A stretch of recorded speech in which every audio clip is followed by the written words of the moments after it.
Adductor magnus. When was the last time, and I'm going to change the camera angle, that's my Eddie Murphy laugh. When was the last time you saw somebody walk into a room where they bring their legs into the middle of their body like this? It doesn't happen. That's a very inefficient way to walk. Remember, all muscles are designed to be most efficient going through the gait pattern, right? So what do the adductor magnus muscles do? That's the posterior view of your femur, the posterior view of the back of your thigh. When your leg is in front of the body, when this leg is in front of the body, the adductor muscles are lengthened. As you step, those adductor muscles pull that hip into, they pull the femur into extension. From back here, the adductor muscles are lengthened and they pull that femur back into flexion. The adductor muscles, the adductor magnus is both a flexor and extensor of the femur. Flexion is when the leg comes in front of the body. Extension is when the leg comes behind the body. The adductor magnus muscles both flex and extend the hip. If you want to go to YouTube, type in YouTube gait EMG analysis. And the EMG is electrical output of the muscle. The only time the adductor is not working during the gait cycle is when the foot is directly underneath the center mass of the body.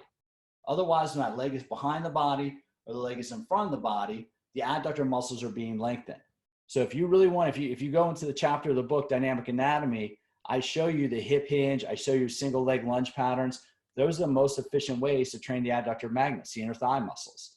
So when you look at this, this is from the book, this is from a kinesiology book by a guy named Donald Newman. When the leg is in front of the body, the adductors extend the hip. When the leg is behind the body, the adductors bring the hip forward. So that gives us a little different idea of the exercise we should do for the adductors. Hamstrings help extend the knee. Most of the time we think the hamstrings is a knee flexor, bending the knee. But again, in gait, and I'm gonna take the camera down, you can try this. Take the screen down, you can try this. So in gait, when I'm walking and my leg is in front of the body, the hamstrings come down and attach on the tibia. My biceps femoris comes here, the membranosus and tendinosus come on the medial side. When that leg is here and you're stepping over, the hamstrings help extend the knee.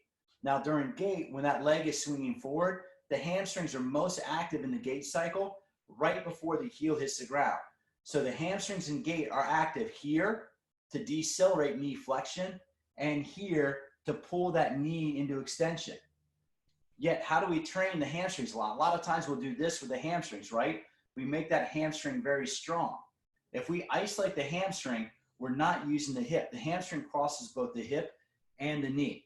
If we isolate that hamstring and make that hamstring strong, and then we try to go out and run on it, we've created an imbalance between these joints, and all of a sudden that hamstring is going to go, whoa, I can't handle those forces, and there's a hamstring strain right there. One of the best things you can do for the hamstrings are doing lunges. If you do a reverse lunge and you come up, you're actually pulling that knee into extension. If you're doing a hip hinge, if I'm doing Romanian deadlift and do a little hip hinge, see how my knees are bent? That's the tendon from my biceps femoris right there. As you come up, the hamstrings pull the knees into extension. If you come up from a squat, the hamstrings help pull the knees into extension. So anytime that you're doing a squat, anytime you're doing a hinge, as you come up into that rising position, think about pushing those feet into the ground. That's going to help pull the knee back into extension. So just going through some of the mechanics of this. Bring this back up. Boom, here we go. So that you can see where those three attach, right? And we can see if we understand that these muscles cross both the hip and the knee, so when we exercise them, we need to get both the hip and the knee involved, we can help reduce the risk of doing hamstring strains. Now the shoulder is a very precarious, and I loved that chapter in the shoulder. If you have the Dynamic Anatomy book, and everybody on the webinar should have it, I loved writing the article on the shoulder. Now keep in mind, I used to play in the front row of a rugby scrum. I was a hooker. So if you've never seen a rugby scrum, as the hooker, I had my prop here. This is my tight head prop. This is my loose head prop. We would come in and we go shoulder to shoulder with the other scrum. I've separated each one of these shoulders, I don't even know how many times. It got to the point where I could feel it go. I'm like, damn it, I separated my shoulder again. But you just live with it because that's what you do. So I loved writing that article about the shoulder because I learned a lot more about the shoulder And I've rehabbed my shoulders now to be very strong if I don't fall off my bike on them. I injured this shoulder last year. I was riding a skate park on my bike and fell down and came down. I was trying to get air on my bike in a skate park and fell down on the shoulder. And that's a very common injury for cyclists because it elevates and it separates that AC joint, that acromioclavicular joint. The shoulder has 4 joints. The reason why I said that about my activities is I have someone that's banged my shoulders up doing my activities, but I have relatively healthy shoulders. One reason why is I don't do a lot of bench press. I don't do any bench press. I do a lot of push-ups. I do a lot of TRX presses. I do a lot of standing presses, but I don't do bench press. Because if you see bench press, you see the scapula there on your screen. If you lay on a bench, the bench restricts motion of the scapula.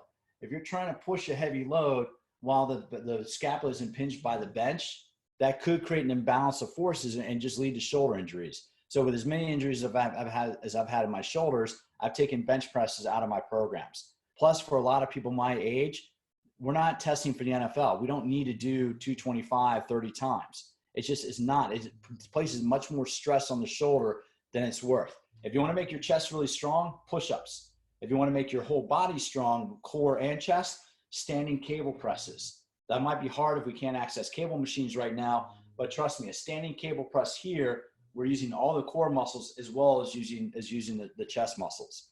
I'm just pointing out the reason why I would do that and the reason why I love studying the shoulder.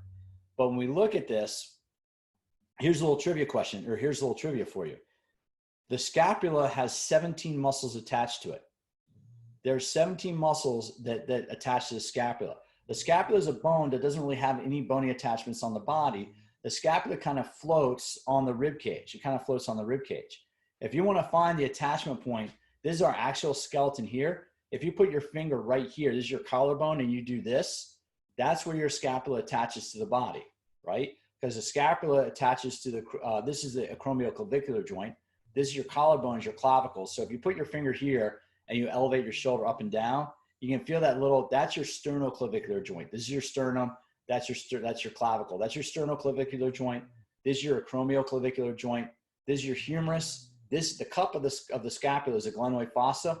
This is your glenoid fossa joint. So, or glenofossa joint. There's my speech impediment. When I was a young kid, I had to go through speech classes. So we have sternoclavicular, acromioclavicular, glenoid fossa joint right here. And then we have the scapulothoracic joint of how the scapula sits on the back of the shoulder. So the muscles of the shoulder girdle are designed to stabilize the scapula and stabilize that glenohumeral joint. As glenohumeral joint, I was saying glenofossa, but it's glenohumeral joint when it's up overhead. And there's one reason I make a big point about the shoulder is this is a very common exercise, right? A lot of people do shoulder presses out here. But if you do this, put your fingertips right here. This bony structure right here is your acromion process of your scapula. That's the end of your scapula. If you do a shoulder press with that arm out to the side, you feel about right there, you lose range of motion. Anytime you do, if you're doing a heavy presses with the arms directly out to the side, what you're doing is you're impinging rotator cuff muscles, specifically the supraspinatus, and you're impinging the long head, the biceps. So you're getting those muscles connected between the humerus and the scapula. You're pinching them in there underneath that acromion process. The cup of the glenoid fossa actually sits off the frontal plane. This motion is in the frontal plane. If you want to really have healthy shoulders, bring your arm about 30 degrees, 35 degrees in front, and that's the plane of scaption. That's where the cup of the scapula sits. So if you want to have healthy shoulders, do overhead presses in this position. Arms not out to the side, not all the way out in front, but somewhere about 35 degrees here in the middle. And what you can feel is your scapula rotates underneath and the cup of the scapula rotates underneath to support that. One of the best exercises you can do. So if you read through dynamic anatomy, one of the best exercises you can do is this overhead carry. And that's where the reason why I started this with how many injuries I've had in my shoulders. This is one of my go-to shoulder exercises is that overhead carry. Well, there's many times I've injured my shoulders. This feels amazing on my shoulders. Now, this overhead carry is also a great core exercise too, because anytime you're holding something overhead, all the muscles around your spine have to stabilize to keep your body upright. And if you're holding it on one side of your body, the muscles of the spine have to stabilize to keep it nice and stable. So if you're like me and you have bad shoulders, starting with light weight, you start doing these overhead carries, you build and you build up that shoulder stability very, very quickly. So that's why I want to put that in there. So over the next few slides, I'm going to kind of go over